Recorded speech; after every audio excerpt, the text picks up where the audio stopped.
Ito na guys, ituturo ko sa inyo kung ano po yung updated na pag-cash in at pagbayad dito sa Tala. Buksan yung ating Tala app.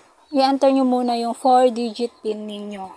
Kung makikita nyo guys, repayment and 1 days na tayo. So may babayarin po tayo dito sa ating Tala.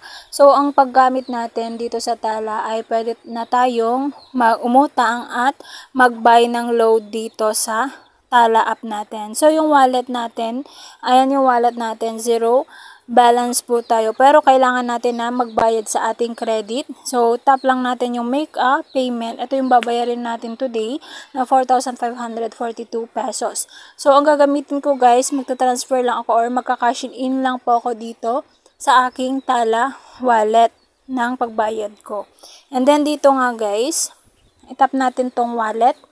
Nakailang beses na rin po ako dito na nag-borrow. Ayan, makikita nyo dito yung mga winaro ko dito. Lahat ng loans ko, nakailang beses na rin.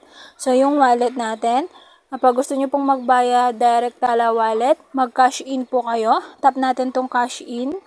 And then dito, pili lang po kayo kung bank account, e-wallet, or 7-Eleven, Union Bank branch. So, dito tayo sa e-wallet.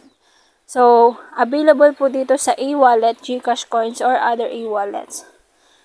And then dito, i-copy nyo lang po yung account number ninyo na 12 digits. I-copy natin, tap natin itong copy dito sa gilid. And then, dito may instruction naman, open your e-wallet, kung ano po yung gagamitin yung e-wallet para makapag-add funds po kayo or cash in po kayo. So, select Union Bank dahil powered by Union Bank si Tala natin. And then, make the transfer. I-enter natin yung amount and then yung account number natin. So, i-open lang natin yung ating Maya app dahil dun tayo magka-cash in. Kung makikita nyo na may wallet balance tayo, make sure guys na may balance po kayo sa inyong Maya account para makapag-transfer kayo or makapag-cash in po kayo sa Tala wallet nyo. So, dito, 4,808.86 po tayo. So, itap natin itong bank transfer. And then, hanapin nyo po yung Union Bank of the Philippines. Ito, Union Bank of the Philippines. I-enter natin yung amount, 4,542. And then, dito, yung purpose, transfer natin. And then, dito, account details natin, yung kinopy-paste natin na nag-start po na account number natin is 06. And then, yung account name natin sa Tala wallet. And then, kapag okay na, itap po natin itong continue. And then, dito, may confirm transaction po tayo na 4,557 kasi may charge fee na 15 pesos. So, make sure guys na tama lahat ng information. Yung source natin is yung Maya wallet natin. And then, please ensure all information is correct. Clicking transfer now button means that you have validated all information and confirms it to be correct. So, tap natin itong transfer now. And then dito, one-time PIN. May marireceive po tayong 6-digit PIN and then i-verify lang natin. You're almost there. We're now processing this bank transfer to account ending 3172 and then pwede natin i-view yung receipt natin. Ito yung resibo natin, pwede nyo pong i-save yan. Para in case na magka-error, ay may proof po tayo na nag-transfer tayo ng pera sa Tala wallet. So, yun lang guys, ang pag-transfer sa Tala wallet. And then, tignan natin naman yung Tala app natin kung meron na ba sa ating Tala wallet.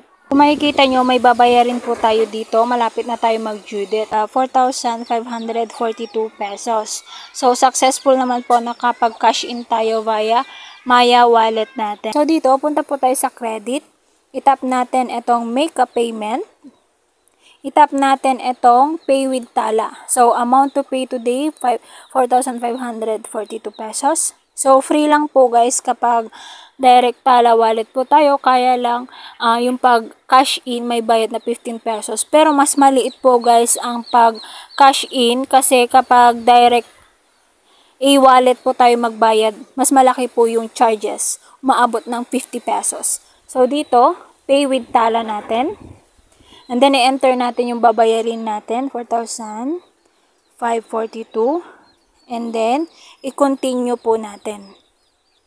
And then dito, review your information, payment method, Tala wallet, account number, amount, 4,542. Continue natin. Free lang po yung convenience fee. And then dito nga guys, repay loan, payment received. Thank you for making a payment using Tala Wallet. So successful na po. Pwede nyo pong screenshot yan or i-download receipt nyo na po para may proof po kayo na nakapagbayad na po kayo sa inyong loan. So return to home natin. Ayan guys, payment success. Thank you for your payment of 4,542 pesos. Got it natin yan. Tap natin yung got it. And then borrow again anytime your credit line is always on and accessible. Get more cash instant when you need. So pwede na tayo ulit umutang agad-agad guys kapag nakabayad na kayo ng loan nyo. Ganun po kay Tala. So ganun lang guys dito sa Tala Wallet natin. Pwede nyo pong gamitin yung referral code natin. Ilagay ko na lang dyan sa ating description box kung paano po tayo umutang sa Tala. And then, so ganun lang guys. Bye-bye!